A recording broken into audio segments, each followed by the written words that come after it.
শিক্ষক ৬ জন আর ছাত্রী সংখ্যা দ্বিগুণ অর্থাৎ ১২ জন। এই ১২ শিক্ষার্থীর সবাই বিবাহিত, যার মধ্যে মাধ্যমিক পরীক্ষায় অংশগ্রহণ করেছিলেন ৫ জন। তবে পাশ করেননি কেউ, সবাই অকৃতকার্য। পিরোজপুর সদর উপজেলার জুজখোলা সম্মিলিত বালিকা মাধ্যমিক বিদ্যালয় সদ্য প্রকাশিত এসএসসির ফলাফলে তাদের পাশের হার শতভাগ শূন্য। এই জেলার ভান্ডারিয়া উপজেলার আরেকটি স্কুল মধ্য চড়াইল মাধ্যমিক বিদ্যালয়, যেখানে মোট শিক্ষক সংখ্যা ৪ জন আর ২০২৫ সালে এই স্কুল থেকে ৫ জন শিক্ষার্থী পরীক্ষায় অংশ নেয়, কিন্তু তাদের কেউ উত্তীর্ণ হতে পারেনি। তবে স্কুল দুটি এমপিওভুক্ত। শিক্ষার্থীদের দাবি, স্কুলে লেখাপড়ার মান অনেক ভালো, তবে পরীক্ষায় যারা অংশগ্রহণ করেছেন সবাই বিবাহিত হওয়ার কারণেই সবাই অকৃতকার্য হয়েছেন। আমাদের স্কুলের পড়াশোনা খুবই ভালো, কিন্তু গত ব্যাচে যারা পরীক্ষা দিয়েছে তারা ভালো রেজাল্ট করছে, 100 কিন্তু আমরা এই ব্যাচে ছিলাম ৫জনই বিবাহিত। আর এটা বুঝেনি তো যে সংসারে এটা খুবই সময় দেওয়া লাগে, এই জন্য আমরা পড়াশোনা করতে পারিনি। শিক্ষকেরও দাবি, ছাত্রীরা সবাই বিবাহিত হওয়ায় ঠিকমতো ক্লাসে আসেনি, আর এ কারণেই শতভাগ ফেল। ফর্ম ফিল আপ করতে ৫ জন, সব কয়জন ফেল, একজন পাস করেন। আমার তো মেয়েদের এদের এই ক্ষেত্রে বিয়ে হয়ে যায়, এই ৫ জন আর বিয়া তো দেবে না, এইভাবে ফর্ম ফিল আপ করানো লাগে, এই জন্য তাদেরকে ওই ধরিয়ে নিয়ে আর কি পরীক্ষা দেওয়ানো।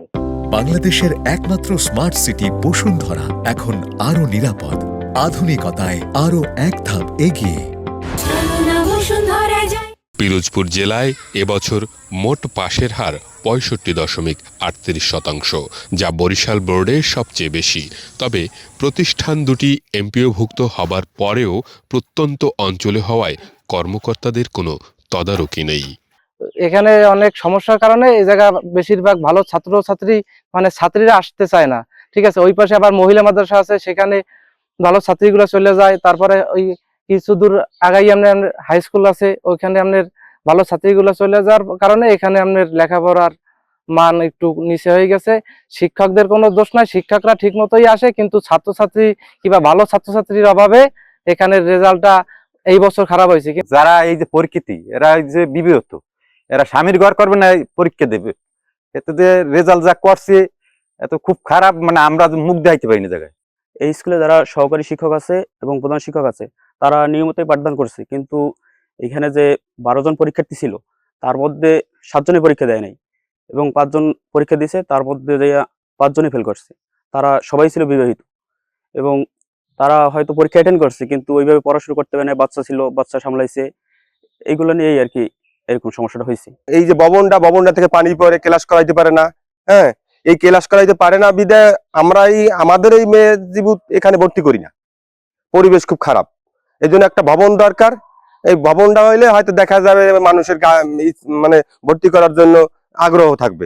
এমন যখন স্কুলের ফলাফল, তখন তাদের বিরুদ্ধে বিধি মোতাবেক ব্যবস্থা নেওয়ার কথা জানালেন শিক্ষা কর্মকর্তা। এই বিষয়ে ঊর্ধ্বতন কর্তৃপক্ষ যে সিদ্ধান্ত নেবে এবং যেভাবে নির্দেশনা দিবে ওইভাবে আমরা এটা বাস্তবায়ন করবো। আমরা তো লোকাল আর কি অফিস, আমাদের মাওসি আছে, তারপর শিক্ষা বোর্ড আছে, ওনারা যেভাবে সিদ্ধান্ত নেবেন কর্তৃপক্ষ, আমরা সে অনুযায়ী নির্দেশনা পালন করবো।